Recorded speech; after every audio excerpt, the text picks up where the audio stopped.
Hello everyone, I'm Naguura and today I have another bootcamp for you. This time around it's going to be Sjele and Roiben that have joined me.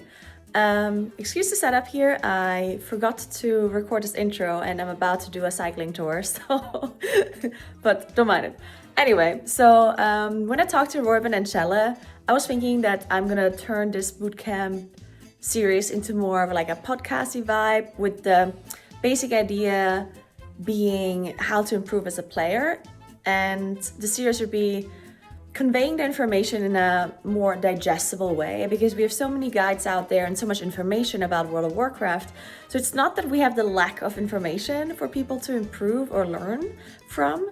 It's really just the fact that people don't want to learn the information the way it is currently available because people don't want to go to school. Like people don't want to sit there and like reads like a guide where it's like information. Like it's just hard to actually remember all of this stuff unless you're actually sitting down and properly like learning it, which again, people don't want to be in school, people want to play video games. So I was thinking I'm going to turn this series into like, as I said, a more digestible way, an easier way of picking up information about how to get better as a player overall, specifically focus on Mythic Plus as well, where people can listen to this as like a podcast, but still like learn things as they're going. And I'm thinking to continue this for like every season moving forward as well, which would be something that helps me personally a lot. So I hope it will help some of you guys as well. But anyway, with Roiben and Sjele, I was focusing a lot on shot calling with Shella because Shella is the shot caller for their M+ group. And then for Roiben, I was focusing a little bit more on healing specific stuff because obviously Roiben is a healer and she also like assigns cooldowns and whatnot for their competitive M+ group. So I hope you like it. I think it turned out really well. I hope you're learning a thing or two. And thank you so much, Roiben and Shella, for joining me. And enjoy. Welcome. Well, hello. How are you guys doing? Good morning. Good morning, GM. I am so tired. I was told that there would be bootcamp at 12. I would like to inform you that you are 16 minutes late.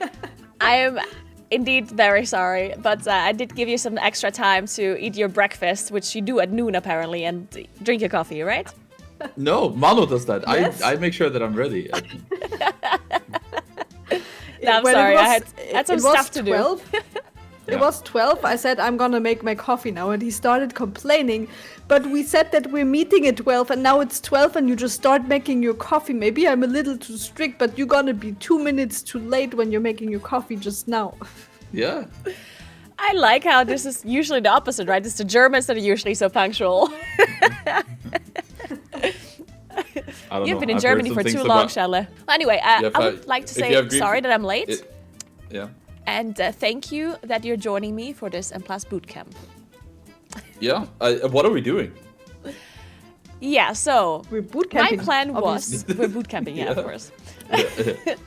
So I've been doing these bootcamps with like other creators, and initially I was actually completely clueless about a lot of stuff. So we just went through like dungeons one by one, and they explained basically the dungeon to me, like what does this mob do, and how do you do this ability. Okay. At this point, I'm a little bit more knowledgeable since, I did that bootcamp thing with a bunch of people and I also casted the MDI last weekend. So I actually know quite a bit more, but I wanted to continue the series because people really liked it and people were learning like a bunch of stuff as well. And a lot of people said they're like in a similar boat to what I was, where they wanted to do high and plus keys, but they didn't really know where to learn stuff in a way that isn't like super overwhelming, because if you watch like a dungeon guide, it's like information, right? And it's like really hard to just kind of like absorb it all. Very often you can get away with like just a few things in each situation that is like important, and the rest is kind of like wishy-washy. Yeah. Since I have both of you, and I've never had a healer main before, and I did have a shot caller, but we didn't really talk about shot calling very much. So I was thinking we could maybe split the bootcamp into like half like healer focused stuff a little bit, and then maybe focus a little bit on shot calling, because we didn't really talk about that on the bootcamp before, and I thought you two might be good to cover those two things. Yeah, sure. Are you And gonna I heal guess- them? Does that mean that you're actually gonna heal? No, I don't know I how to haven't heal. seen you healing in years. No, that would take me some time to set up. I don't want to do that. What the hell? Okay. I cannot believe you don't have your healing spec ready. Is there any dungeons where there's more to talk about when it comes to like healing? I mean, right now we have 2 dungeons that do have healing checks, which is Dark Flame Cleft with the Candle King and Floodgate on Swamp Face, but It's There's not more more like when one it comes situation, to- right? yeah, there's not more about like healing specifically or like defensive usage, I would say. What I key guess levels have you been playing? Oh, 16 actually. yeah. I guess it would just be pugging 16s, 15s, 17s, whatever I get invited to, I guess. So while I'm trying to get invited to this key, could both of you introduce yourselves and list your achievements so we know if you're actually capable of being a valuable coach for these plus bootcamps here. Yeah. Well, I would like to read out a comment from my chat first, from one of my mods, because mods are always the nicest to their streamer, right? Of course. Borak says, she went, who can destroy all the knowledge I built up so I can make the series longer? Ah, Roiben, perfect. That's why I got invited.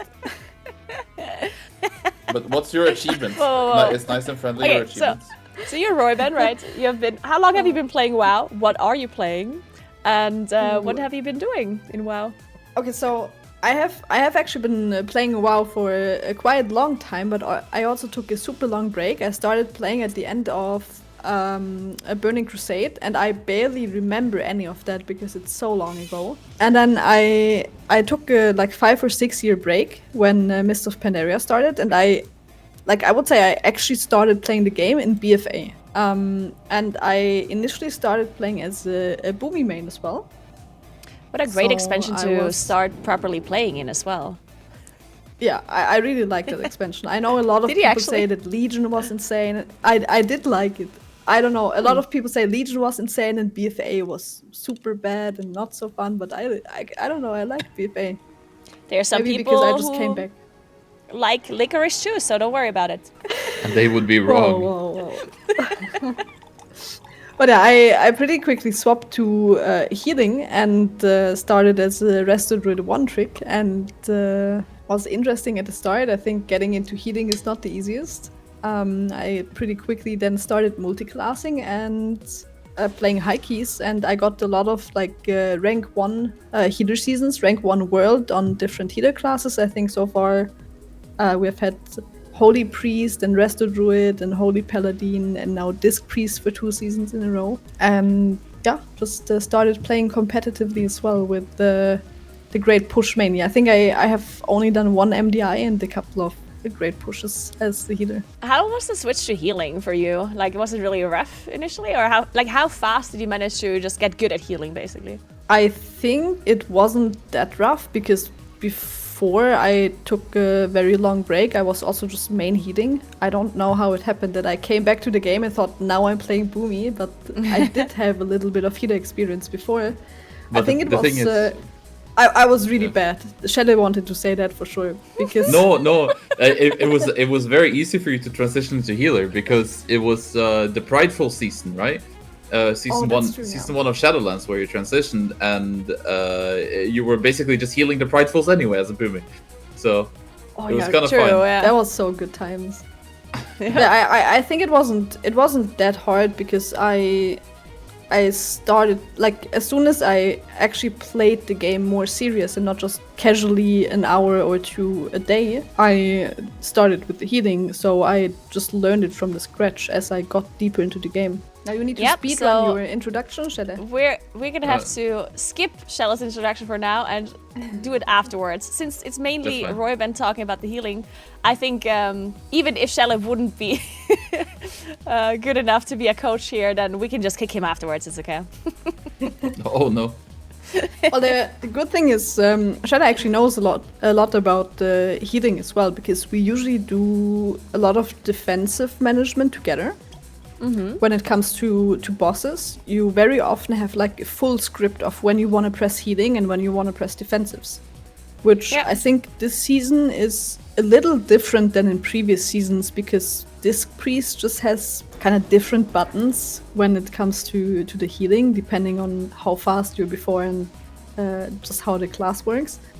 But I think that's a big point of like general healing and defensive management in M+ as well. A lot of things are just fully scripted, which is hard to do in a pug group, right? You're not just gonna join a key and everything is scripted because you have never played with those people together. But I think that's definitely a thing that every player can do for themselves. Have an idea of how you want to survive bosses that are really hard to survive for yourself. So you're helping your healer without the healer actually being able to call things. If you know what I mean. Like maybe as a boomy, it's simple because you only have a bark skin. But you can still try and have like some sort of script for yourself, or the first ability that's happening, I'm gonna bark skin. The next one, maybe I'm gonna press my renewal and bear form if I need to. The next one, I have my bark skin back. Then it's definitely a bear form and the health pot, and like some sort of script for yourself at least. Yeah, I mean, that's something that I'm actually pretty bad at myself, because since bark skin is such a low cooldown, and for a while, like, this is like a long time ago, but a long time ago I didn't use my bark skin enough. And then at some point I was like, okay, I should just use it more often. But now it's just like whenever like a mob just looks at me from the side, I will just press bark skin immediately. And sometimes that's really bad. For example, here on Big Mama. Yeah. On Big Mama, I pressed it a lot before, like the shield phase, when it's really just not needed, and then I don't have it for that phase, and then sometimes I have to go bear, and it's like really bad. And I try to kind of get rid of that, but it's really tough. Oh my god, I have the wrong spec. Oh no. Oh, this is not very good. Convoke. I have Convoke. Do you have raid talents? And no dot extensions. Yes. And no dot extensions. Yep, this is very bad. I have to walk out. I think you're ready to run out. We're running out. I think you can leave now. Like they'll finish. Where do I leave? Yeah, right. I have to go. Around but there's one mob there. Just don't.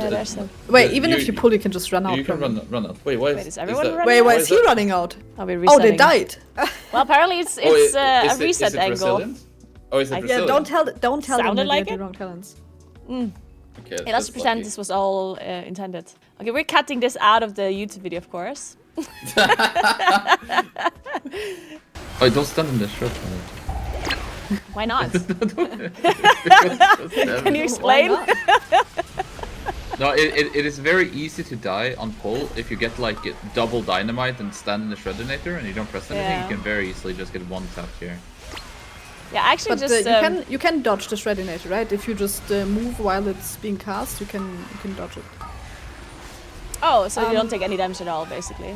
Yeah, you did the thing again. I think you just pressed the bark skin, because at the start of the pull.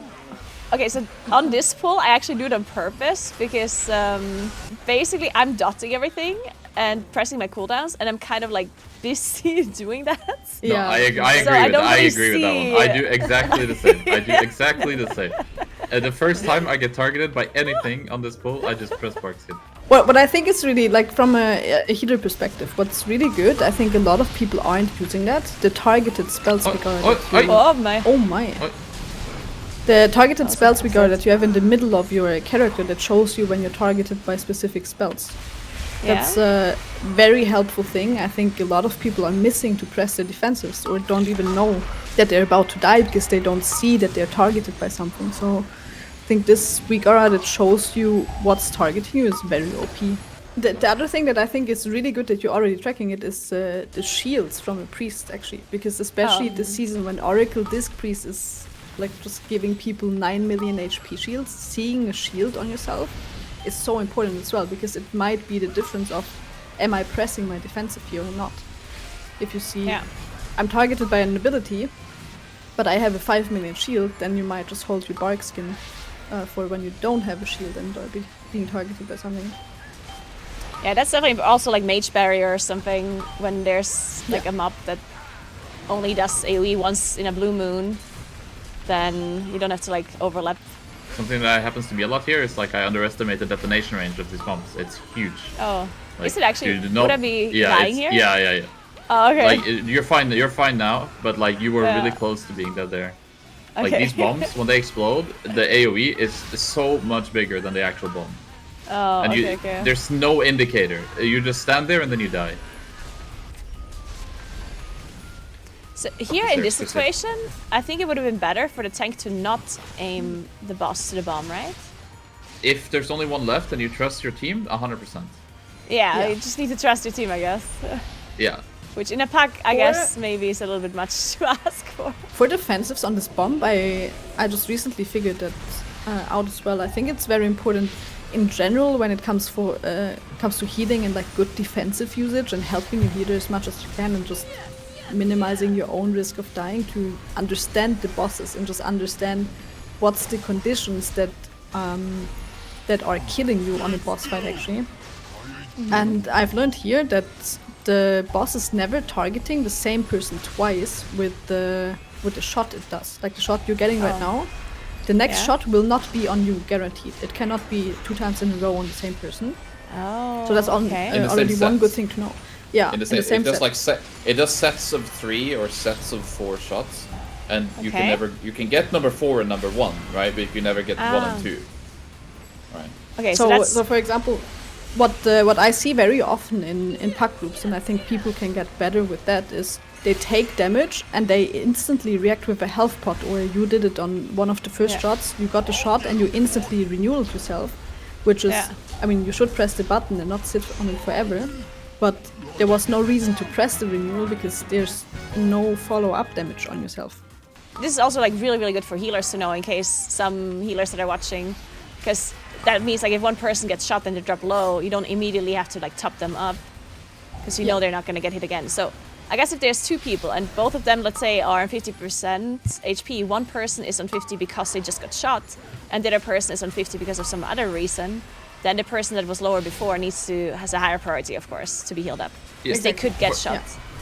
Like a very common example is that you have like one person gets shots, second person gets the dispel debuff. You need to put your healing into the dispel debuff, not the shot, because that dispel debuff can then get comboed by a shot after. Right. Okay, that's very, very good info. That's nice to know. You just had so much damage here. Yeah, we didn't destroy those. Look at the red. Yeah, look at the red paladin going out. Oh no, your healer. Uh-oh. Did you just cast a regrowth? I did not. It looked like it, right? It looked like it. Because you mouse over the priest. Yeah, I was like, I almost did. I have been thinking about playing Forest Walk in some scenarios. Oh, yeah. Yeah, I can see that being For anyone that doesn't know, it's a druid talent that increases the healing you receive for 6 seconds by 8% after you cast a regrowth on yourself. So it's I feel like in some situations that can be the difference between you going barefoot or not, and you would rather cast a regrowth than going barefoot. We actually have so much damage on these mecha drones. I think, like, I don't have to incarnate or Sudit. I'm just gonna save my stuff for the boss, I guess. We're just destroying these guys.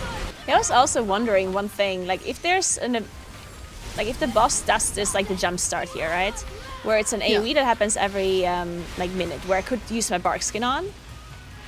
But then outside of it, there's like other damage abilities that like maybe are not super dangerous, but can still kill you. I guess, yes, I can space out my bark skin to be up every time, but then I'm wondering, doesn't the healer already space out their cooldowns every single time for this AoE? Wouldn't it then make more sense to maybe use my smaller defensive? Well, that's the thing. Your bark skin is much stronger than a healer cooldown. Like, if everyone presses their defensives, that is bigger than anything that the healer can do. Yeah, I guess you're right, yeah. So, but also, when it comes to this jump start, it just does too much damage. Like, you need like, personals and something. Oof, very dangerous pull.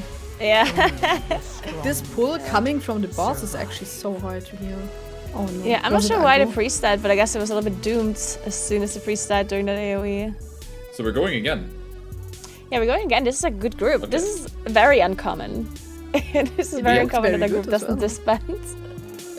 We have learned from our mistakes. Okay, well, since we're doing the same dungeon a few times, and I guess there's not infinite talk that we can do about healing here, is there some shot calling thing that is somewhat. Okay, I guess with shot calling, it's somewhat interesting because I guess when you're pugging, it's not really like you can't shot call if people don't go on voice chat, right? Yeah. What Kind of. Yeah. what is it you do it's when you're not on voice chat and you're pugging, but you still want to contribute as much as possible to like the group and to help? You try to establish some general rules, right? Like for example, Yeah.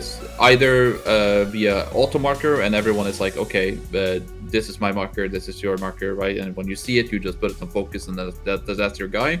Or the more common thing in hierarchies is that you have a macro that puts a marker on your focus, but it does not overwrite any other marker. So which means that, like, let's say I put a guy on focus, and then you put the same guy on focus, it will have my marker, and then you will know that because it's my marker, it's my mob, even though we both have it on focus. So then you will swap, and vice versa. Like if we focus the same one, but it's your marker, I know it's your mob, so then I will swap.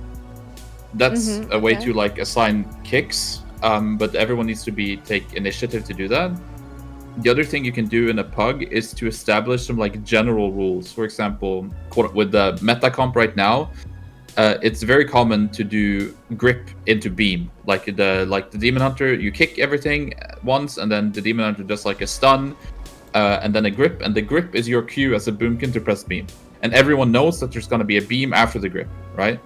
So then you kind of just go from there, and then it's like, okay, now we have kicks again. Everyone's gonna press their kick. And then everyone is understood that when everyone has the kicks ready, then that's going to be the highest prio. And then it's like, you kind of go down the list. It's most commonly understood that after that, in this comp, for example, it's going to be a thunderstorm cap from the shaman.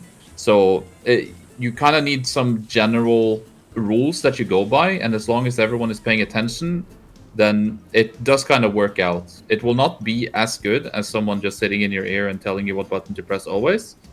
But if everyone is playing with Omni CD, the add-on, then it can work out pretty good in the pug if people pay attention. Yeah, that's something that I personally, I guess it's like a Moonkin thing in particular, where I already like explained this some other day, but I didn't know that Silent Sigil works a little bit different than Solar Beam. So that it's like a singular interrupt on each individual mob that it actually hits on a cast. Yeah, that's changed While this Solar expansion. Beam, yeah, and Solar Beam is a silence on every mob except the main target, right? Yeah, it kicks the main target and just a blanket silence everything else. Yeah, so if there's a pool, depending on which pool it is, but on some pools you would actually want the sigil to be the thing that interrupts everything first, because then you will get a much longer lockout on the mobs rather than them just being silenced. And like in particular, the first pool in Workshop, I wasn't really aware of this, and the tank would grip and I would Solar Beam. And then I overlapped the sigil, and the sigil didn't silence, and then we ended up wiping because we ended up not having enough interrupts, right? And I had so much PTSD from this that in my mind, I was like, oh, I need to hold on to Solar Beam until the Demon Hunter uses Sigil. But then they don't use the Sigil, and then I'm just holding the Solar Beam forever. Yeah. It's more common that you are going to Solar Beam after the grip than not. Sometimes the tanks, Demon Hunters will be like, okay, I'm gonna do everything. You don't do anything, right? For example, first pull in Workshop, you can't solo it as Demon Hunter. But the only thing that happens, if the Demon Hunter knows that you're gonna beam after the grip sigil, then he will just not press the silence sigil, and he will do it afterwards, right? So everything works. So it's just about some communication before the key to establish some ground rules, and if there's some specific pulls that might be a little bit different, and then you just have to remember from there. I'm thinking if everyone had like a Omni CD or something set up, and you like set up a rule at the start of the season that this is the order of how the buttons are being pressed, and then everyone just looks at what has been pressed, and it's like, okay, we set the, like you say, after the cap, after the thunderstorm, it's always a cap, and then, for example, after the cap, it's always a druid roar into a vortex typhoon. Then you would just go down the list. You can order spells. So if everyone orders spells in the same way, then you can actually just use it that way as well. So here, I guess we all just kind of like interrupted at the same time, and then I ended up getting like a full channel of that fixate through of the beam. Yeah. And they didn't have melt and no defenses really. Next time for sure. I think the only thing you could have done there would have been just stop it right with the Typhoon or a Roar. But also Yeah. not really in melee. Yeah, I was kind of far away. Just do it. Can do one more. Okay. Okay, one more this then. This might be just a full Floodgate run. Like, oh no. Guys, I think this might not happen. The first run was so good and we got Yeah, so right? far. Okay, this coaching is not working. We're going backwards. Yeah. Okay, so I guess now it's time for Shella to introduce yourself because clearly this is not working out. You must not be having many achievements to prove no. your worth here. No. Oh, No. No. Shella, can you quickly introduce yourself and let us know what it is you're doing in World of Warcraft, what you've done, what kind of achievements you have? Because I know you have a lot of them. Hello, I'm Sjele or Sjelle for my Nordic homies and homettes. I have been playing since Burning Crusade, on and off, but started taking the game more seriously in Legion. Played in the first MDI or second MDI. I actually don't remember. I think it was second actually. Got third place there with the old OG squad. For people that don't know, it was Elsarat, Seb, me, Dr. J, and Muscle Bro. Was a good team. And have been playing competitively since. Played in Method for a long time. Recently stopped raiding in Method, and right now we are qualified to global finals under the name 07. Me and Roiben had a couple of rank one seasons in Shadowlands, and a lot of rank 1 Warlock across the years. I don't think I can count them. It's a few. All right. Well, thank you very much for both of your introductions. I will accept your application as a coach for this bootcamp. Thank you very much. Okay. Macros, like there's a bunch of good tips, I guess, that people can maybe do depending on what they like most. Because in the end, every person plays a little bit differently, and some people hate mouse overing something. Like for example, for me, when I innovate, I don't. In fact, my favorite thing to do is using a mouse over keybind for it, because I have mouse over keybinds free, right? That I can use. Well, keybind keys, they're pretty filled up with stuff, but just click macros with my mouse, I have a lot of those that I can use. So I actually like to innovate, and all of the friendly abilities I like to use mouse over. But that's also something that I like because I used to be a healer, right? So that's like in my brain. Well, people that only play damage dealers, they might never use that. So for them, it's better to use a keyboard keybind, I guess, instead. Yeah. And then maybe the macro thing is better for them. Healer brain can be terminal. Another point I wanted to make about the healer brain is, and I understand this is not something that anyone can do, but I think one of the best ways to learn incoming damage, because we talked about this earlier, like it would be good for a damage dealer to understand how bosses work and how certain trash packs work properly, to understand when to use their defenses, right? And to know when to use their healing abilities and whatnot. And the absolute best way to understand that is to play healer just for a little bit. Like, just if you play a class that does have a healing spec, even if you're not very good at healing, just play a key level where you're not going to completely brick the key, and just see what happens, because then you will understand the boss is so much better at the incoming damage profiles, and that will translate so well to you as a damage dealer and to know when to use your defensives. And I talked about this earlier with how people are too lazy to like do research, set up their UI and stuff, because it feels like homework and you're not actually playing the game. And this would be a way on how you could learn while also playing. You might not be playing the thing that you like playing the most, but you're still playing rather than just watching guides or rather than just doing proper research. So what you're saying is that we're gonna see you heal some keys soon. I think that I think that the biggest thing is if you do go for that route and you go play healer a bit to understand what does damage, the biggest motivator is gonna be that you're gonna get so annoyed at your DPS players not pressing the buttons that you and then you go on your DPS. It's like, okay, I understand now. I will be a good boy.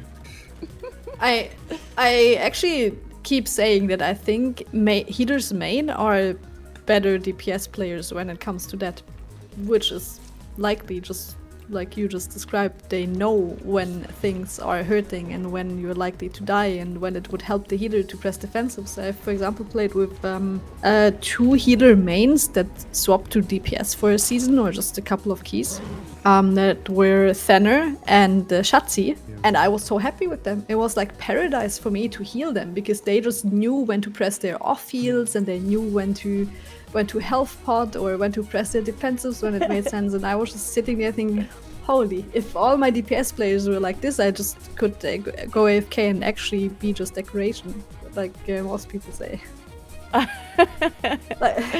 Yeah, I can see that though. The difference is insane. Yeah. Surely there's a tank or a healer in chat that wants to join this group to time the key quickly. Have any It's of actually these score for Naguura as well. have any of these Yeah. keys been timed? Like the bootcamp keys? Oh, well, we timed some. I think I actually timed the most with Tettles, surprisingly enough. and they diff. Yeah. And they diff. And a diff, yeah. Let's talk about this prior we're currently in that finally started. Oh right, wait, it started. Holy. Yes, I made it. Okay. Alright, so with this skip of the footman, and apparently we did not properly skip them because they're coming in now. And we pulled a knight, which I think this strat usually is played because you want to skip the knights, I guess, right?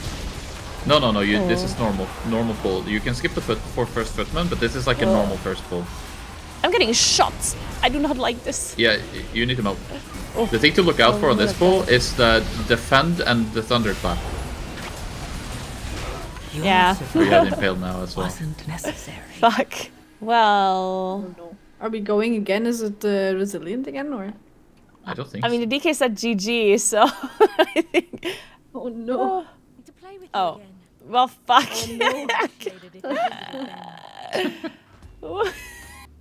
Sorry. Yeah. So then I said like the thing about physical god comp potentially So then not being I able said- to play. Well, and then he wanted to say something, but I didn't quite get that one. Oh, I feel like this is like opening a prosecco, like having a proper yap. Yeah. And then I was like, and then he was like. But we're in the next group. We're back. Is it the same? Oh, it's a different. We are actually back. Okay. It's the same tank signing you up. leave They're it? not inviting. Did you leave the group and then join back? Or Yeah, did you she not leave? left. She just said What? GG's and insta left. Yeah, I instantly left. I was before they even told me that. Oh, I it's, was I thought you meant it was No, it's a the same different group. group. I thought you No, left no. the group and joined the same group again. no. No. This is a 16 still. So now we'll see if we get the grips on the sharpshooters. One, Nice. two, Oh my and then you god. do the vortex. Oh, I was still late Oh, in yeah. that one. Oh, we got it back. Yeah. Boom. And now we're kind of fine, right? Nice. Disrupting shell. Draw them away and defeat. Just need to look for overlaps now. Yeah. Would you cleave off the knight on this pull here? I guess so, right? Safer to cleave off the knight, faster to cleave off Solomon. I guess one thing to note about this stuff as well is, and this is a good point for MDI as well. Sometimes when you guys are doing TGP, MDI pulls, whatever, it looks Yeah. so easy, and then when Yeah. a team wipes, it looks like they are so bad. You know, it's like, oh my god, like, did you see that? Like, that team is so bad. But then Yeah. this pull that we just did in this pug before, it looked like a catastrophe. It looked like, what the fuck, this is impossible, this is so hard. And Yeah. now we're doing it, it looked so easy just because, as you said, people were pressing their buttons that they're supposed to press, and Oh, all of a be careful. sudden, oh yeah. Need to keep. Yeah, this guy maybe needs to come in somehow. I like on chainmail as a boomy. I really like just blind staying kind of close and blind disengaging every time he leaps. Yeah, I do that as well. That is pretty Yeah. nice. I do sometimes accidentally pull a pack behind me without looking. I don't. Have I done that? I think I did it once. Yeah. Yes, you did that. Not only once. No, only once. So now, like in terms of shot calling, you can expect the DK. It's one caster. You can expect the DK to kick, but he didn't, Okay. right? But like in theory, you should expect the DK to kick or the the demon hunter to kick, and none of them do it, right? So this is like bad. Wait, So you here I check put like your- this. Yeah. If I get shot by the sharpshooter, do I just press my bark skin instantly? No. On this pull, it's a knight, right? So the scary Yeah. thing is a shoot plus AOE overlap, right? But only if it's with the AOE from the knight, or you're holding a bleed, right? And then the AOE, a shoot or AOE, right? So Yeah. any you can think of it this way: any two spells, any one spell is fine. Any two spells is not fine. Need to like know that the overlap is what killing you and not just one of the abilities, right? And I think one thing that's, I think I'm happy about it as a healer when like off heals are being used as like some sort of defensive as well. Like a lot of times, people are macroing their like, we only have Vigil to Nature's Vigil Inquire. now left, and the VE Vampiric Embrace from Priest. It's just macroed into cooldowns, but I think even though you're not in cooldowns, you're still doing quite some damage a lot of times. And it's like, for example, you could say on the first overlap you get, you press your bark skin, and then on the second AoE you just press your Nature's Vigil because you don't have a personal left anymore, so you at least have some healing for yourself. Yeah, that's a good point because I think a lot of people obviously think of their like bark skin, their enemies or like stuff like that as like a defensive, but they don't really think of self heals as something they use unless they feel like they're gonna die. Like it's more like Yeah. a last second. Oh, I'm gonna die to next week. I will press my heal then, but they won't press it Yeah. for just helping out the healer. Or I guess. I think it's more common that it's just macroed in cooldowns, to be honest. And that's in many cases just bad because you press cooldowns at the start of a pull, and usually at the start of the pull there's just no damage happening, so your off heals just go into nothing, kind of just overheating. And I guess a big problem with especially in Vigil, Priory, though. especially in Prior on the Paladin pulls, I think the Vigil is so powerful to support the healer when, like, it's very common that the healer has healing for the first set of AoEs, and then on the second set of AoEs, it's like personals or off heals, and then you just hope that stuff dies. And I think there, when DPS players just macro their off heals into the cooldowns, then you're gonna send your off heals with the healer cooldowns on the first AoEs, and then you just don't have anything afterwards. Yeah, it's just funny because I had I had a talk with Krona, who obviously is a Munkin main, right? And Krona talked to me about Vigil, and he basically said that he never presses Vigil outside of cooldowns because he says it heals so little that he might as well just like not press it. So he just always like uses it with cooldowns basically. I think it depends on target count. There's definitely an amount of targets where it heals, like you just do so much damage even with your normal eclipses and as booming. Yeah, Like that is true. you have pulls like in Floodgate where you don't have Incarn, you still do 10 million DPS. Like that Yeah. has to be enough to press a Vigil, I think. Yeah, But yeah. I mean, he's I mean, not that's not true. wrong. Like you should like the point that he's trying to make is that you need to have damage. So I guess on single target in particular, you wouldn't want to Yes, like randomly like off. single target outside a cooldown feels very useless. Like that Yeah. doesn't do anything. Yeah. It's going really good in this dungeon so far. Yeah, And this I'm is pretty score impressed. for you. I think your highest is a 15. yeah, it is.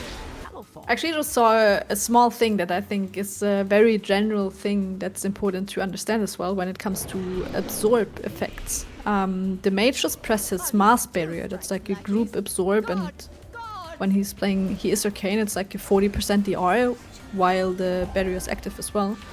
And he pressed it just right before the AoE happened on the previous boss. I think Yeah. generally it's important to understand for everyone that has any sorts of shields and absorbs, you always want to press those when you have already taken a little bit of damage. So for a AoE ability like on a previous boss, it would be really good to just take like 2-3 ticks and then press the absorb, because then you give the healer a chance to catch up in with the healing. If you press the absorb before the very first tick, the only thing that's gonna happen is that the healing goes into overhealing at the start, you absorb one tick, and then you just tick down from there on. It's the same thing on these Templar pulls or these Paladin pulls. Yeah. Like you can see your weaker on the top right where it says like toll. Like you kind of want to press like your mass barrier or absorb shields and stuff like that. Maybe after 1 or 2, so that because Yeah. you're always gonna be top before a set, right? And now you get 1 toll, and then you get 2 toll, and then maybe mass barrier after the second one right here, and then you're going healthier into the next 2. Yeah. That is very think good that- points. Yeah.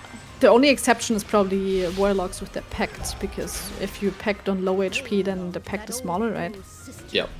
But everything else, like mass barrier or like the small barrier that priests have, not priests, mages have, or what other abilities do we have that is like absorb stuff? AMS probably from a DK Yeah. would be the Yeah. same. I mean, you have Yeah. I don't know. There's I don't know how other healers play their absorbs. Like you have some GG absorbs from Monk. I don't know if you're Yeah. gonna press that before because of healing reasons, but yeah. Yeah, that's a very good Whatever point. I didn't Shaman really think of Totem that is a good one. since I don't have absorbs. And I guess you obviously do not apply the same logic to a damage reduction. This is just a pure like absorb logic. Exactly, yeah. Yes, only for absorbs.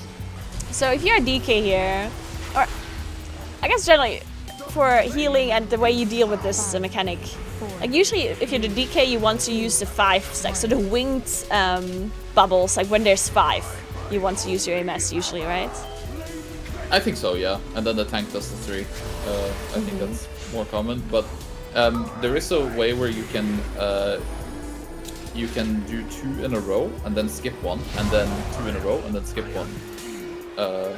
There's enough time to do that for the DK, but that's again a little bit more advanced because you have like 20 seconds to soak, right? And you have a 40-second cooldown on AMS, and it's like 33-second rotation.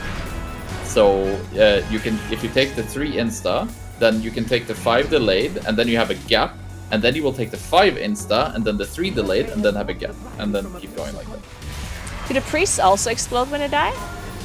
No, Okay. it's only the Just undead footmen mobs, and- so the footmen and the mages. Yeah, okay. Would you actually single target here instead of starfalling? Yes, Okay. especially with Arcade Mage. Well, Do we have rats? we do? I'm dying. This man does not want alive. Okay, so most of the deaths were not his fault, but this one I think was. So when the boss goes up, I guess I just vortex one side and I look where the demon hunter does not sigil, and then I vortex that side, right? Well, ideally you all stand towards one side and then they all go there, so Oh. then you Demon Hunter can grip into sigil the first one and then you can vortex the second wave. But yeah, this run was fine, but people just need to kick the priest. Like there was too many smites going off, and every time you play the Yeah. priest, but the melee kicks did not want to kick. Yeah. That was strange. It almost did look like what I said, where they were just kind of Holding for holding their the- kicks for Yeah. what they deemed to be more important casts. Because they were thinking that Yeah. we wouldn't be kicking at all. Guys, I don't think we're making it. We're not making it. That's a sad one. You would have easily made it without the deaths at the end. Actually. Yeah. Oh, I just remember one more thing that I wanted to mention that is, I think, very helpful to know defensive-wise. Usually people that are into M+ play either Night Elves or Dwarves, and I Yeah. think both the ratios are like very strong when it comes to defensive value.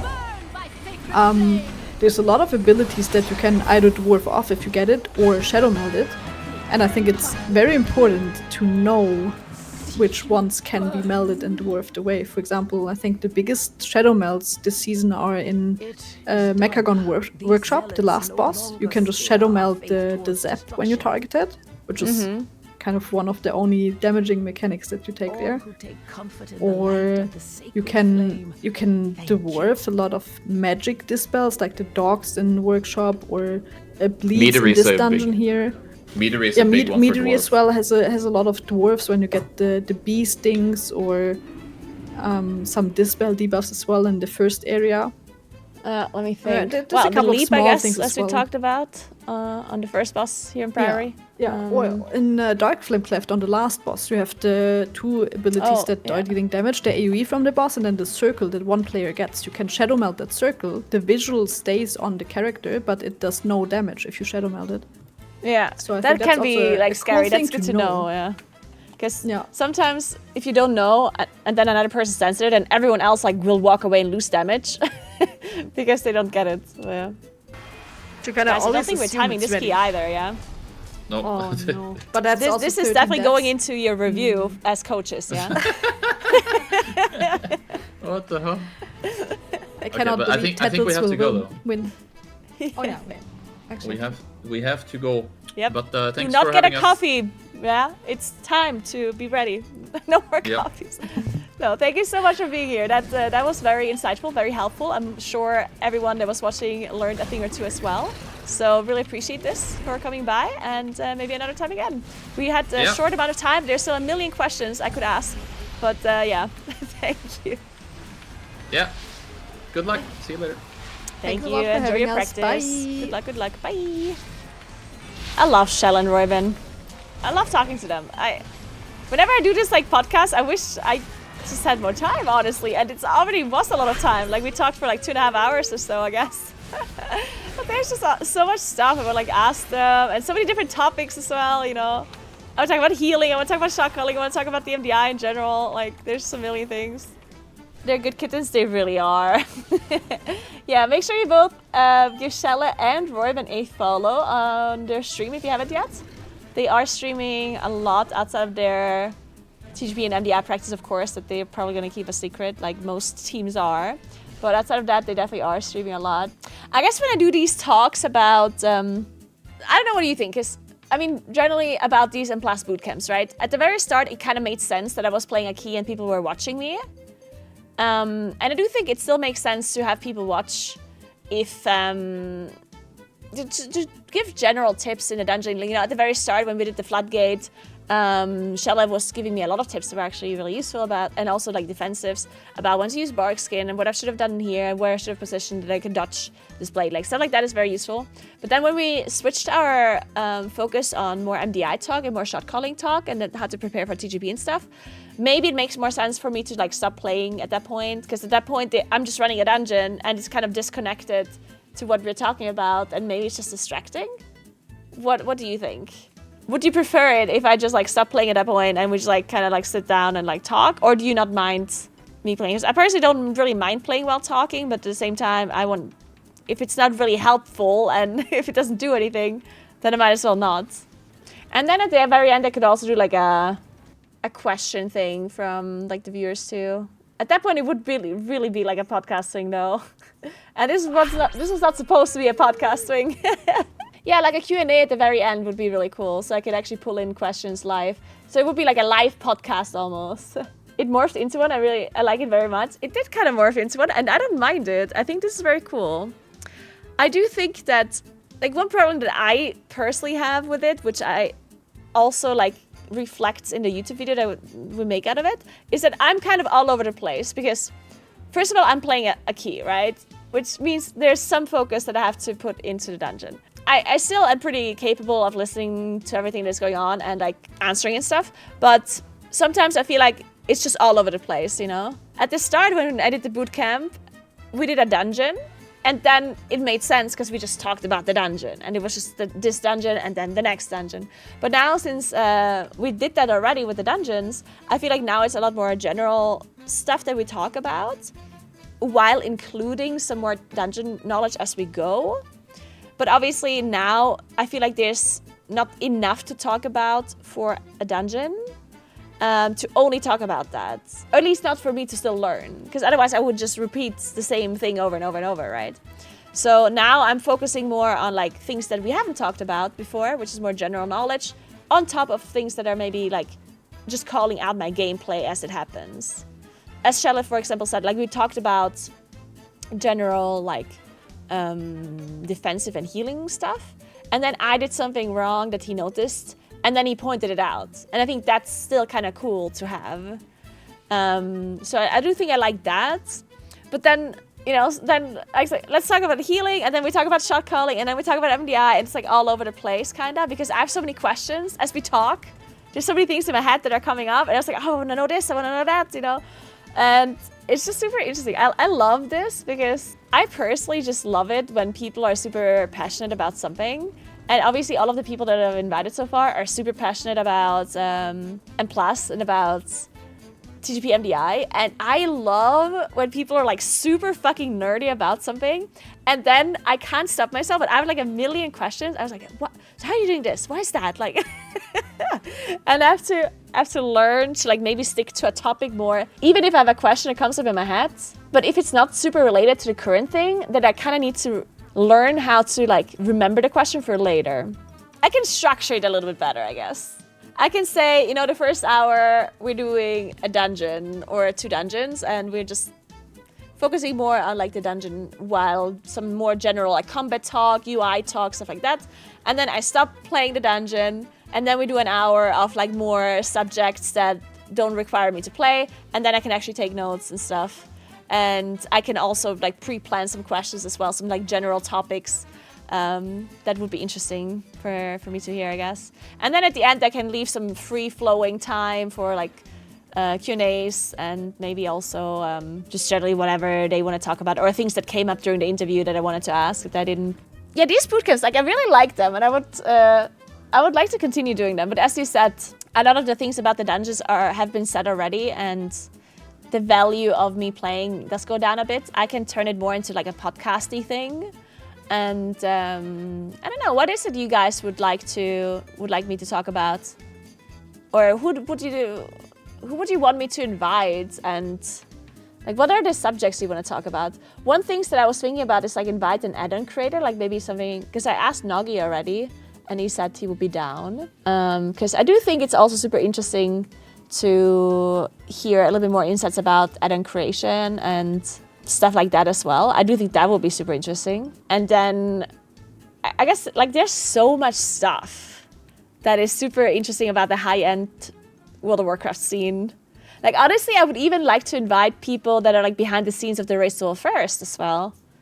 I would like to have people that are like analysts, or people that are part of the production of Race to War First. Like, I would like to invite those kind of people as well and talk about that stuff. It's generally like the high-end PvE scene is such an interesting thing to me, because it's such a like detailed, in-depth thing that so few people understand, because so few people are part of it.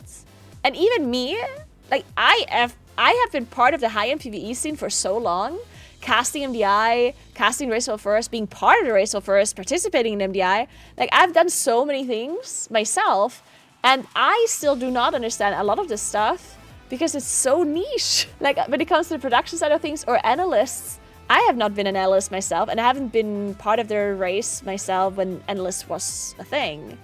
And this whole Weekera stuff, it has grown so much, and everything got so crazy that I am even out of the loop.